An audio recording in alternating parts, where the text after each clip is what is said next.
मगर आज देख लें अल्लाह का एहसान है, पैगंबर अलैहिस्सलातु वस्सलाम ने कहा कि अपने दुपट्टे अपनी ओढ़नियों को संभाल के लीजिए।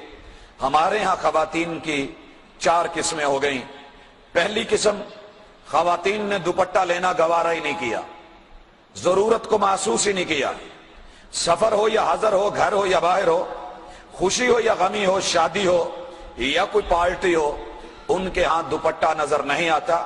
और अगर कभी हुस्ने इत्तेफाक हो भी तो वो लपेटा हुआ, समेटा हुआ, तह लगाया हुआ वो परस की नजर या एक हाथ की जीनत होता है। दूसरे नंबर पे हमारी माएं बहनें, पैगंबर की बेटियां वो हैं जो लेती तो हैं मगर जहां लेने का हक था वहां नहीं, कंधे के ऊपर एक साइड पे डाल करके यूं आ रही होती हैं जैसा कि कभी पंजाब का बदमाश सुल्तान राही अपने एक साइड पे परना डाल करके मार्केट में चल रहा होता था। तो वो मंजर हमें आज दिखता है। तीसरे नंबर पे जो सर पे रखती हैं, रखने वाली, वो इतना बारीक होता है कि लिए हुए में और ना लिए हुए में कोई फर्क नजर नहीं आता।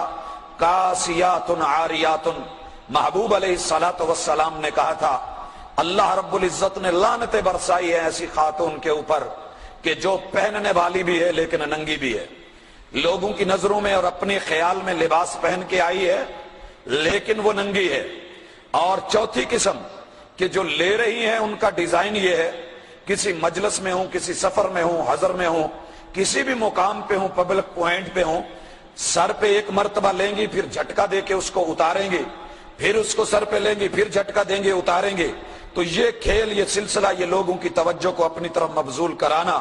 कहने वाले ने क्या खूबसूरत कहा था, संभलता नहीं जिनसे सर का दुपट्टा, संभलता नहीं जिनसे सर का दुपट्टा, संभालेंगी क्या वो कलेजा किसी का। आज एक दुपट्टा नहीं संभल रहा, कल एक फैमिली संभालनी है, एक खानदान संभालना है, एक कबीला और एक कौम को संभालना है, एक नई नस्ल और एक नई जील को संभालना है। तो ये कैसे संभाल पाएगी। हमारा मुआशरा जो है कुछ ऐसी अक्कासी कर रहा है। और भाइयों, पैगंबर ने कहा था इस चीज के अंदर हम मर्द भी शरीक, औरतें भी शरीक। ये दिन हमें क्यों देखना पड़ा। दुनिया ने सबसे पहले जिस बंद को तोड़ा वो बंद हया का बंद था, वो रुकावट हया की रुकावट थी। पैगंबर अलैहिस्सलातु वस्सलाम ने कहा था, लोगों इदा ज़हबल हया, हया को रुखसत ना होने देना, हया को संभाल के रखना, हया को अपने कंट्रोल में रखना। इदा ज़हबल हयाउ फसना मा तशा, जब हया जाता रहा तो पीछे कोई रुकावटें नहीं रह जाएंगी, जो दिल में आए इंसान वो करेगा। देखिए, शैतान ने वज़ुय्यिन लिन्नासि हुब्बुश शहवाति मिनन निसा, ये सबसे पहली मोहब्बत जिसको मुज़य्यन किया, ये औरतों की शहवात और उसकी मोहब्बत। और दूसरी तरफ औरत को उसने क्या किया, ज़ौक़े तबर्रुज दिया, ज़ौक़े खुद नुमाई दिया, ज़ौक़े हुस्न दिया, ज़ौक़े आराइश और ज़िबाइश दिया।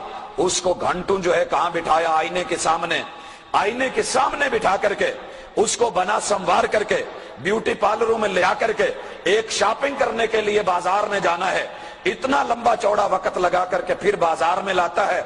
और इधर हाजी साहब काउंटर पे बैठे होते हैं और उनका जो है नीचे से ठोड़ी को हिला के कहता है, हजरत आप भी ना देखो तो आपकी बदबख्ती है, ये देखने की चीज है, इसे बार बार देख। और फिर देखने वाला इसे बहुत दूर तक देखता जाता है।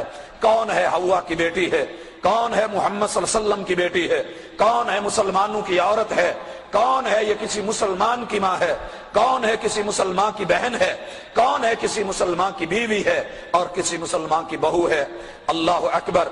ज़ौक़े तबर्रुज आया, ज़ौक़े बेहिजाबी सिर्फ चेहरे की हद पर अगर आता मैं मान लेता, लेकिन जब ज़ौक़े तबर्रुज आए, ज़ौक़े नुमायापन आए और इसका शौक़े बेहिजाबी आए तो चेहरे से नहीं, सबसे पहले आगाज होता है, निकाब उठता है और फिर झुकी हुई निगाहें आहिस्ता आहिस्ता बुलंद हो जाती हैं और फिर लिबास तंग और टाइट होना शुरू होता है। फिर इसी तरह उसमें कांट और कतर और तखफीफ शुरू होती है, गले खुलने लगते हैं, बाजू ऊपर को चढ़ने लगते हैं, शलवारें उठने लगती हैं, धीरे धीरे हया उठता है। फिर ज़ौक़े आराइश और शौक़े नुमाइश ज़ेब ज़ीनत बनने संवरने और ज़िबाइश पे इमादा करती है। फिर हुस्न बेबाक होता है ताकि लोग शौक़े